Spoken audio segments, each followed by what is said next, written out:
नमस्कार मित्रों, आज के वीडियो में हम HDFC नेट बैंकिंग के माध्यम से नॉमिनी जोड़ना सीखेंगे। तो चलिए वीडियो को शुरू करते हैं। तो पहले आपको सर्च टैब में सर्च करना है HDFC बैंक नेट बैंकिंग। तो अब इस वाले पेज पे आ जाएंगे। तो सबसे ऊपर आपको लाल बॉक्स के अंदर लिंक दिखाई दे रहा होगा, welcome to HDFC bank net banking. तो आपको उसमें क्लिक कर देना है। आप यहाँ अगले पेज पे आ जाएंगे तो आपको अपनी कस्टमर ID और पासवर्ड डाल के अपने नेट बैंकिंग पेज में लॉग इन कर लेना है। चलिए हम कर लेते हैं। फिर आप अगले पेज पे आ जाएंगे तो आपको यहाँ पे नीले रंग से रजिस्टर लेटर का बटन दिखाई दे रहा होगा। यहाँ पे लाल एरो दर्शाया जा रहा है, तो आपको उसमें क्लिक कर देना है। फिर आप सफलतापूर्वक अपने नेट बैंकिंग पेज में लॉगिन हो जाएंगे। तो आपको जैसे दिखाई दे रहा होगा, तो आपको बाईं ओर लाल बॉक्स के अंदर दिखाई दे रहा होगा रिक्वेस्ट का विकल्प।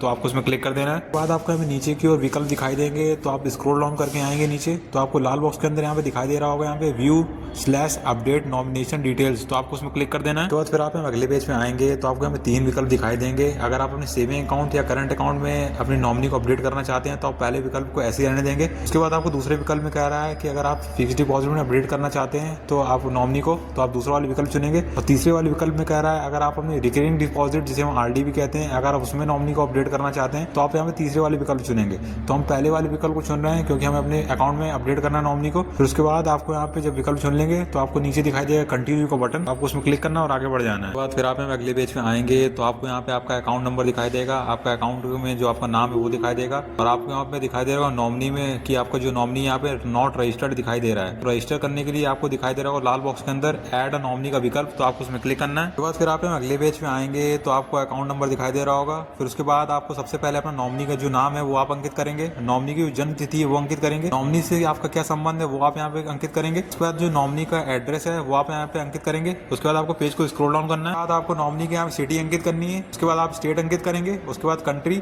उसके बाद आपको यहाँ पे जिप कोड अंकित करना है, जिसे हम पिन कोड भी कहते हैं। तो आप यहाँ पे पिन कोड अंकित कर देंगे नॉमिनी का। फिर उसके बाद आप पेज को स्क्रॉल डाउन करेंगे। बाद अगर आपका नॉमिनी जो 18 वर्ष से कम आयु वाला है तो उसके यहाँ पे गार्जियन, उसके मतलब माता पिता के यहाँ पे भी जानकारी यहाँ पे अंकित करनी पड़ेगी। अगर यहाँ पे अगर 18 वर्ष से ज्यादा उम्र की यहाँ पे अगर नॉमिनी है तो आपको इसको खाली छोड़ देना है। फिर उसके बाद आप पेज को स्क्रॉल डाउन करेंगे और आपको दाईं ओर दिखाई देगा कंटिन्यू का बटन। तो आपको उसमें क्लिक करना और आगे बढ़ जाना है। जब आप यहाँ पे अगले पेज में आएंगे तो एक बार अपनी पूरी जानकारी जो आपने अंकित की है वो आप यहाँ पे एक बार जांच लेंगे। फिर उसके बाद आपको यहाँ पे टर्म एंड कंडीशन वाला एक खाली डब्बा दिखाई देगा बाईं ओर। तो आपको उसमें टिक करना है। फिर उसके बाद आपको दाईं ओर दिखाई देगा कंटिन्यू का बटन। तो आपको उसमें क्लिक करके आगे बढ़ जाना है। फिर आप अगले पेज में आएंगे तो आपको यहाँ पे लाल बॉक्स के अंदर दिखाई दे रहा होगा लिखा हुआ thanking you for banking with us, और नीचे वाली लाइन में दिखाई दे रहा होगा लिखा हुआ कि आपका जो नॉमिनी है हमारे सिस्टम में यहाँ पे अपडेट हो गया है। आपको फिर से अगर देखना है कि नॉमिनी रजिस्टर हुआ है कि नहीं हुआ है तो आपको फिर से अपने जो नेट बैंकिंग का जो स्टार्टिंग वाला पेज है आपको फिर से वहाँ पे वापस जाना है। आप यहाँ पे इस वाले पेज पे वापस आ जाएंगे तो आपको लाल बॉक्स के अंदर दिखाई देगा यहाँ पे रिक्वेस्ट का विकल्प। तो आपको फिर से उसमें क्लिक करना है। फिर से आपको यहाँ पे स्क्रॉल डाउन करके नीचे की ओर आएंगे तो आपको दिखाई देगा यहाँ पे व्यू अपडेट नॉमिनेशन डिटेल्स। तो आपको उसमें क्लिक करना है। फिर आप यहाँ अगले पेज पे आ जाएंगे तो आपको जो पहला वाला विकल्प दिखाई दे रहा है आप उसको ऐसे ही रहने देंगे, और उसके बाद आपको नीचे दिखाई देगा कंटिन्यू का बटन। तो आपको उसमें क्लिक कर देना है। तो फिर आप यहाँ अगले पेज पे आएंगे तो आपको यहाँ पे नॉमिनी की जगह जो यहाँ पे पहले नॉट रजिस्टर्ड दिखाई दे रहा होगा, अब आपको लाल बॉक्स के अंदर दिखाई दे रहा होगा रजिस्टर्ड। तो अगर आप भी चाहें इसी सेम प्रक्रिया से HDFC नेट बैंकिंग के माध्यम से ऑनलाइन तरीके से अपने नॉमिनी को जोड़ सकते हैं। तो अगर आपको वीडियो अच्छा लगा है वीडियो को लाइक करिए, चैनल सब्सक्राइब करें, कमेंट जरूर करें।